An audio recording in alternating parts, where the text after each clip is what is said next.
This is an event hosted by GALHA LGBT Humanists on a Tuesday rather than our regular Friday slot that we have on for our monthly meetings here. So welcome along to the Grand Auditorium here at Conway Hall, with thanks to Conway Hall Ethical Society for using its facilities. Many of you may be first timers here at a GALHA event, so it's worth mentioning. I think that this society and the hall has been platformed to some great humanist heroes, such as T.H. Huxley, Bertrand Russell, and George Bernard Shaw. This is the biggest of our events this year, and that's thanks to you, so it's great to see such a big crowd here today. I'm expecting a lot of noise from you guys. You think you can do that for me? Come on, you can do better than that. Give me a big cheer. Keep that up for the rest of the night. So hands up if you're a humanist. Okay. And hands up if you're lesbian, gay, bisexual, trans, or a supporter. Pretty good. Well, you're in the right place. For we are a group of LGBT humanists. GALHA was founded in 1979, and we campaign for the end of homophobia and transphobia, secularisation, against religious privilege, and so detestable, I can't even say it, and for equal marriage. We're a relatively small group that's UK-based with international focus, and we are the LGBT section of the British Humanist Association, which is actively involved in campaigns at the moment for assisted dying. That's a really hot topic for us at the moment. We're looking for people to write to your MP, and the BHA is intervening in a legal case about assisted dying at the moment, which is quite important. So if you agree about that, or whatever your thoughts are, then please get involved in that campaign. And of course, equal marriage with the, I think it's the third reading that's going through this week in Parliament, so we need to get your support for that, particularly the inclusion of humanist celebrants in the legislation that's going through. I think that's really a once-in-a-lifetime opportunity to get a change in law to provide you all, if you're not already married, the opportunity for that to be conducted by someone that has the same belief system, for want of a better word, as yourself, and we think that that's very important, so please help with the campaigning on that. GALHA always needs members and volunteers to support our work, so if you're interested in that or you want to know more about humanism in general, then please talk to myself or any of the representatives of GALHA LGBT humanists that are here tonight. We've got Ricky and Theo at the bar for us this evening. Thank you guys. Yes, big cheer, big cheer. Yeah, we'll get red wine. Yes, red wine is on its way. And could you just stand up if you were also a GALHA rep? We've got Derek here as well, and James, and Mike is down there. I can't see anybody, it's like he's in there somewhere. You can come and talk to anybody that's wearing a GALHA badge about our mission and what we're up to. We're also on the interweb. We're at galha.org. We're on galhameetup.com. And we're on Facebook and Twitter. There's no event-specific hashtag for this evening, but you could use hashtag May17Idaho if you want to join in the conversation there. And if you've no idea what that means, don't worry. We do want all of our events to be free, but an event like this can cost us £100 for the room hire, for the equipment hire, technician support, not to mention my fee. So that's a joke. So please give what you can. We were going to pass a collection plate around, but it gave too many of us horrible flashbacks. So we do have a box at the back, which Ricky will jangle his bits at the back for you all. It's a good jangle. How much have we got, Ricky? About 18 quid. So 18 quid. Not very good. You can do better than that. So please do give the donation either when you go to the bar or on your way out. Just £2 or £3 from each of you would help to cover our costs for tonight. I think we have got a couple of people videoing the event. Hello, YouTube. So please do check out that as well. We'll post the link up on the internet once we've edited it, etc. What else to say? Yes. So otherwise. Just to say that tonight is a very special meeting by GALHA LGBT Humanists for the International Day Against Homophobia, Transphobia and Biphobia, which takes place across the world every year on May the 17th. GALHA has supported Idaho for many years, and your support of GALHA helps us to support Idaho. I'll let the next speaker talk more about Idaho and GALHA's involvement in it, but I just wanted to mention Beyonce Knowles, and she's not my sister, I'm Adam Knowles, and All the Single Ladies, which is the title of the track to which I will be dancing in Trafalgar Square at 5 o'clock this Friday. Why? You might well ask. I don't quite know myself, but hopefully there'll be a few other people joining us on Friday at 5 PM at Trafalgar Square with our dance leader, which Derek will introduce you to shortly as well, for a flash mob. We are doing a flash mob in Trafalgar Square this Friday, and maybe you can watch online if you're watching the webcams there, or if you can, please join in. This is one of the main ideas for Idaho this year, is to get kind of grassroots support and get people out dancing, making some noise, particularly about equal marriage, which has been a big issue not just in the UK, but in France. Should you boo or cheer for France? and in other countries as well. So I'll run through, we do have events every month here at Conway Hall, but I'll run into the details later. But in the meantime, if you can please give not polite applause, but a big cheer for the UK coordinator of Idaho, Mr. Derek Leonard.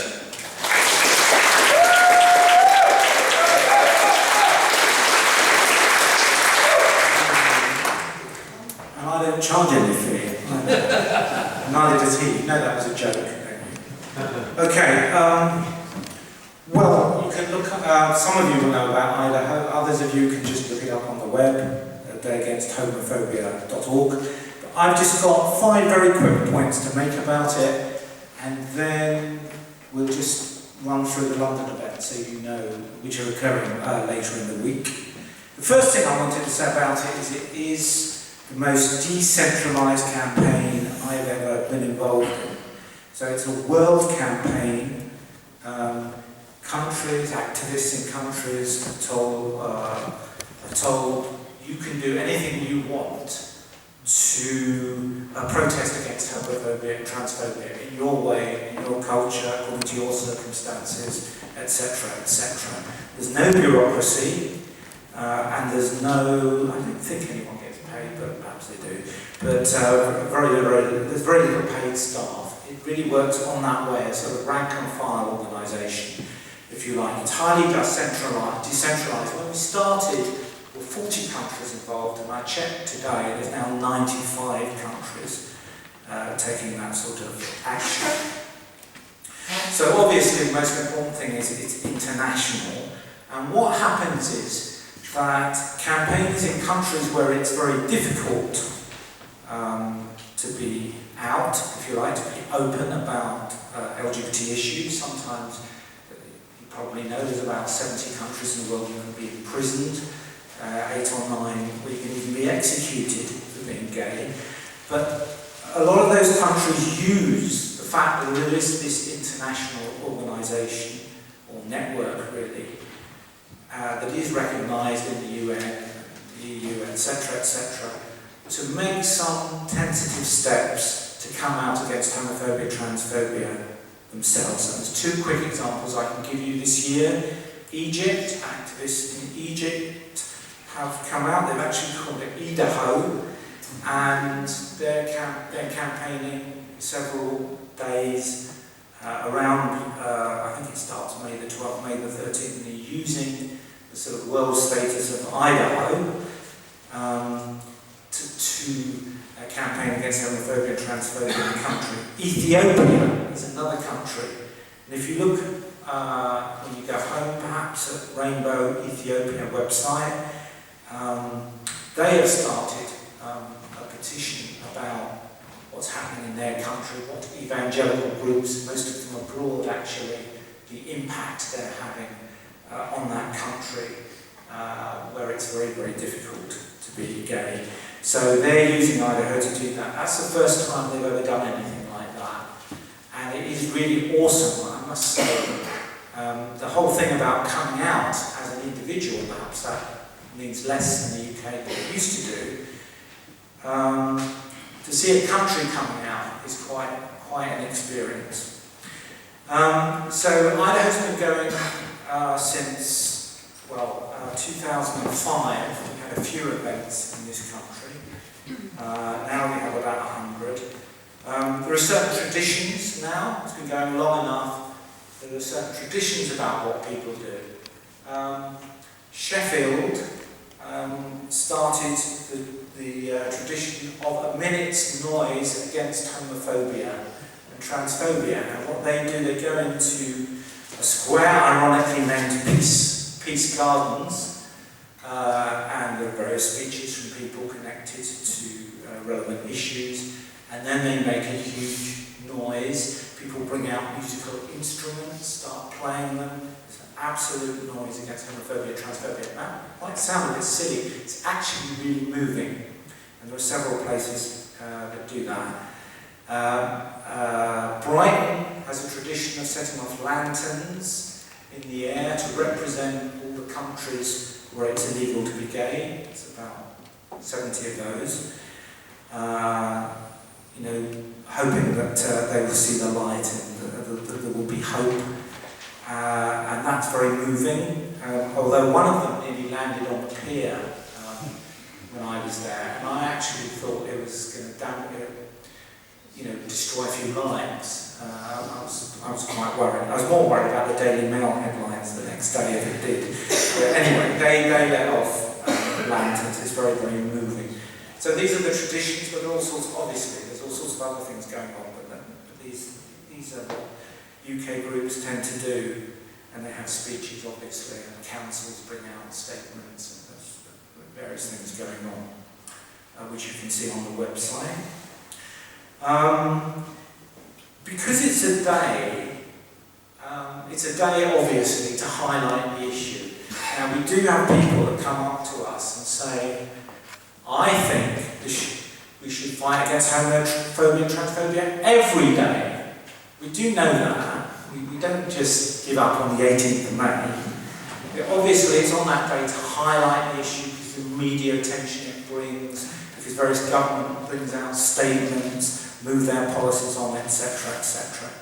And it's a bit more sophisticated than you might think, because certain countries on that day will make announcements that they've modifying their policy, they're changing their policy. France used May the 17th one year to say that it refused to accept transsexuality as a mental illness, which it was defined by the World Health Organization then. A student at a university in Iran brought out statements saying there was homophobia in that university and that was unacceptable. But there's a whole series of things that happen. And typically people are campaigning on a certain issue, and on that day they sort of highlight part of that issue and try and get the attention of various organisations around the world. For example, Latin America, a lot of Latin American countries were campaigning about conversion therapy, the therapy that tries to persuade you that you're not really gay, and they used May the 17th to focus on certain health organisations, World Health Organization, and the World Health Organization on that day brought out a statement condemning reparation or conversion therapy, and it stopped taking place in countries like Paraguay, etc., etc.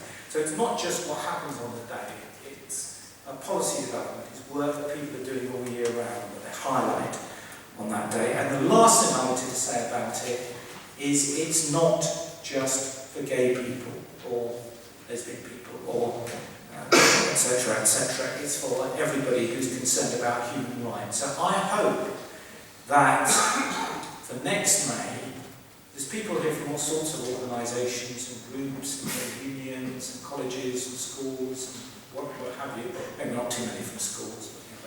But anyway, all sorts of places. I hope you'll think about putting something on next year because it's all part of the worldwide effort. Now, very briefly, what's going on in London this year? Now, as Adam says, there's a flash mob. I have to admit, I'm so old, I had no idea what a flash mob was. I thought it had something to do with people flashing.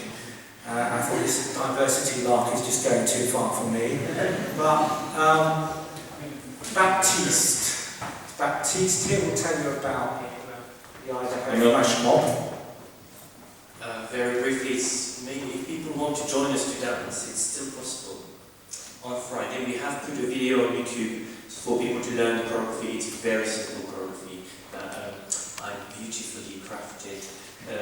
It's really simple. It's on Beyoncé, as Adam said, and we're going to put the link of the video on the GALHA Facebook page, so you can then follow it up. And that's it really. You can do, like we were saying, a flash mob starts with a couple of people that keeps adding, and then by the end, we've got about 50 dancers coming on Friday. So you will be drowned in the crowd if you're worried about being too visible. But you could learn literally the 30 last seconds, or just the 2 last moves and join us at the very end, or even just the 1 last move. And it will be fine. So please join us on Friday to learn the choreography on YouTube. 5 o'clock, so 5 in the afternoon on Friday on Trafalgar Square. And we will be facing the museum, facing the National Gallery, so not facing the column, but the other way around. Thank you. And it's a flash mob that London Pride is supporting, and it's around gay marriage, because obviously that legislation is going through now. And there'll be flash mobs all over the world for Idaho, several in the UK actually, Brighton, Sheffield, Coventry, Middlesbrough, various places. But also in countries where we can't announce that there are going to be flash mobs. It would be too risky to announce it in advance. But I can assure you that all over the world there will be some sort of action. Right, now, Kaleidoscope Trust. Is Alistair here?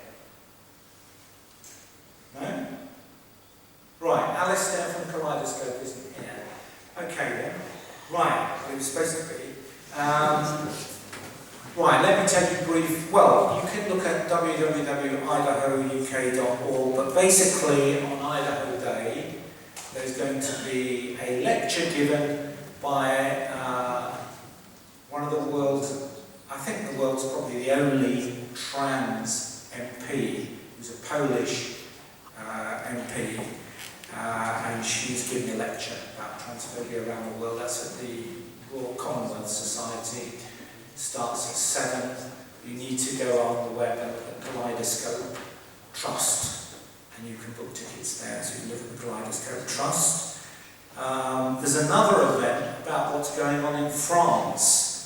Obviously gay marriage has got through, well pretty much got through Parliament, but what's all the homophobia going on about? There's been attacks, etc., etc. What's going on there? So there's a meeting about that. I don't need to tell you about that because there are cards at the back with all that information on. They're just postcard size, you can just take them away. But that'll be on Idaho Day as well. And there's a flash mob. What else is there? There's a meeting of Queers Against the Cuts, which is taking place in Clapham, which is another perspective about how we're affected by austerity and how, etc., etc. That's in Clapham. I think there's something tomorrow organised by Labour LGBT, which is about transphobia in the media. It's at Portcullis House from memory. But again, you can look at these things yourself on the website. We run at www.idahouk.org, which my partner is lovingly set up. If you want to go there for technical dazzle and brilliance, you won't get that. You will get an actual factual account of what's going on. But I don't try and update it every day. Right, let's move on to our speaker.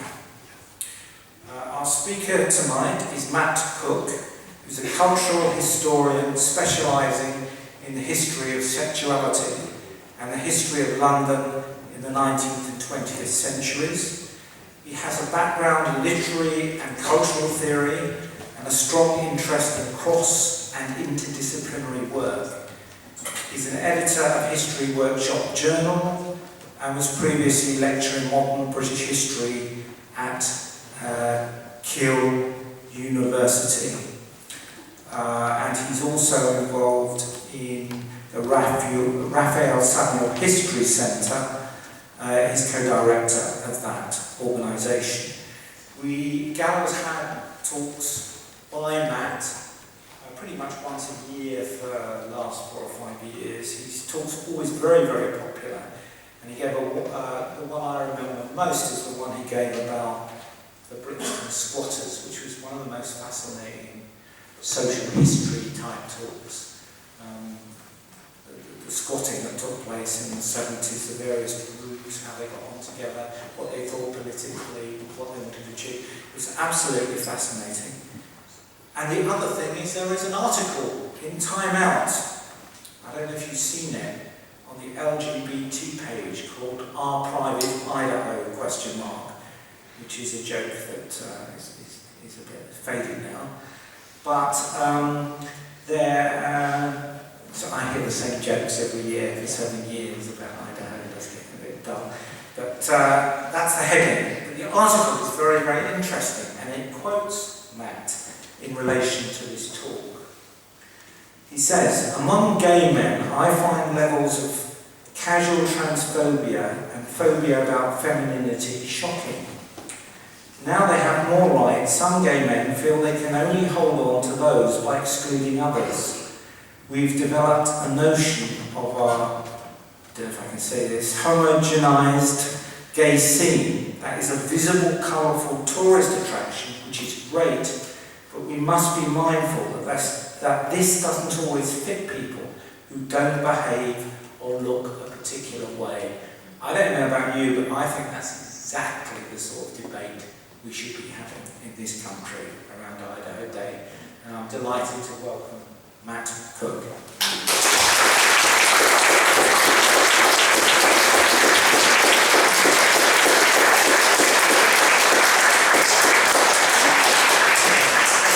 Thanks for having me back. It's really nice of you to visit friendly booths.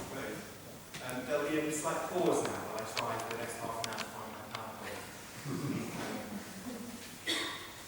This is useful when I get.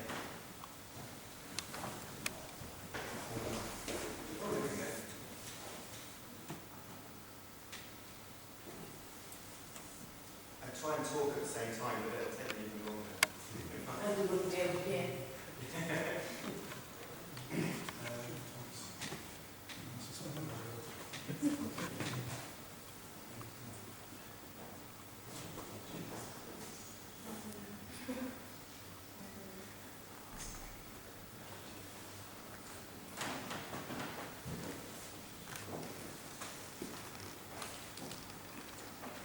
There you go.